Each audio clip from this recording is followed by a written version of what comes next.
Si vous êtes leader, manager, chef d'entreprise, ou tout simplement commandant, ou encore chef d'une organisation, il vous est sûrement déjà arrivé d'être à la recherche de techniques, de modes, ou de pratiques, ou encore de politiques, vous permettant d'aligner vos ressources humaines, donc votre personnel, à votre stratégie.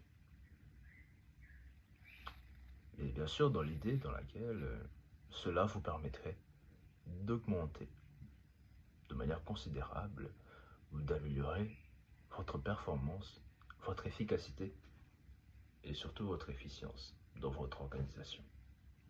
Pour rappel, la stratégie est cet ensemble de choix occasionnant la réussite d'un plan.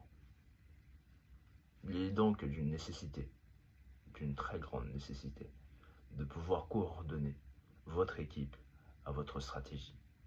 Et c'est pour répondre à cette nécessité, c'est pour donner une solution, donner un modèle, que le concept de modèle de gestion de ressources humaines fut créé. Nous pouvons définir un modèle de gestion de ressources humaines comme étant un cadre conceptuel qui guide les pratiques et les politiques de gestion du personnel au sein d'une organisation. Il existe différents modèles de gestion de ressources humaines, mais aujourd'hui, nous nous attellerons principalement sur le modèle de Nizet et de Pichot. Je suis Sam Singbanda, étudiant en deuxième licence système LMD de la faculté de sciences économiques de l'Université protestante au Congo. Et aujourd'hui, nous parlerons du modèle de gestion de ressources humaines de Nizet et de Pichot. Modèle de gestion de ressources humaines de Nizet et de Pichot. De leur vrai nom, Jean Nizet et François Pichot, ils ont tous deux été professeurs d'université en Belgique. Ils ont ensemble écrit un ouvrage nommé Approche contextualiste de la gestion de ressources humaines, dans lequel ils abordent les 5 modèles de gestion de ressources humaines. Ces modèles proviennent de 5 conventions. Ma merde, configuration. Putain de merde, pourquoi je m'en... Le modèle de gestion de ressources humaines de Nizet et de Pichot. De leur vrai nom, Jean Nizet et François Pichot, ils ont tous deux été professeurs d'université en Belgique. Ils ont ensemble écrit l'ouvrage Approche contextualiste de la gestion de ressources humaines, dans lequel ils abordent leurs 5 modèles de gestion de ressources humaines. Ces 5 modèles proviennent essentiellement de 5 configurations organisationnelles présentées par Mitzberg. De ce fait, Nizet et Pichot nous présentent 5 modèles de gestion de ressources humaines. Le premier modèle qu'ils nous présentent est le modèle arbitraire. Il est caractérisé par l'absence de formalisation et de critères. Là, dans cette situation, dans ce modèle,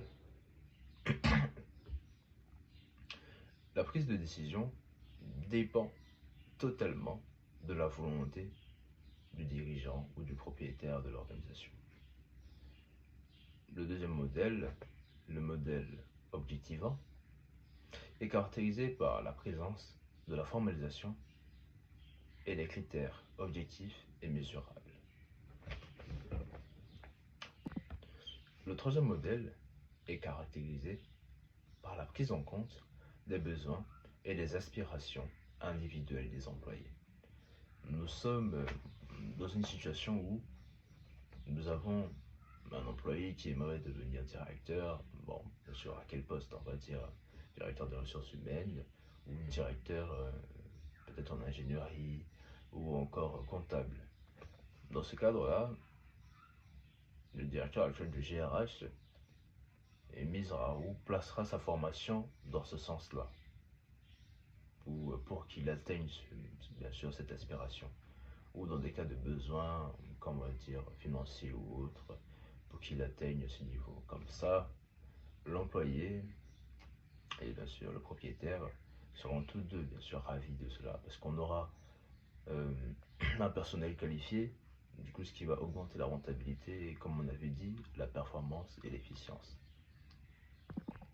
Le quatrième modèle est le modèle conventionnaliste. Ici, ce modèle est caractérisé par le respect des accords et des normes propres à l'organisation. Ces normes et ces accords sont au préalable déjà établis au sein de l'organisation ou de l'entreprise ou encore du secteur. La cinquième et dernière approche ou modèle est le modèle valoriel. Il est caractérisé par l'évaluation selon les valeurs de l'organisation. On va dire qu'ici, les valeurs, telles que la fidélité ou encore la compétence ou autre, priment sur le reste. Voilà, tout simplement.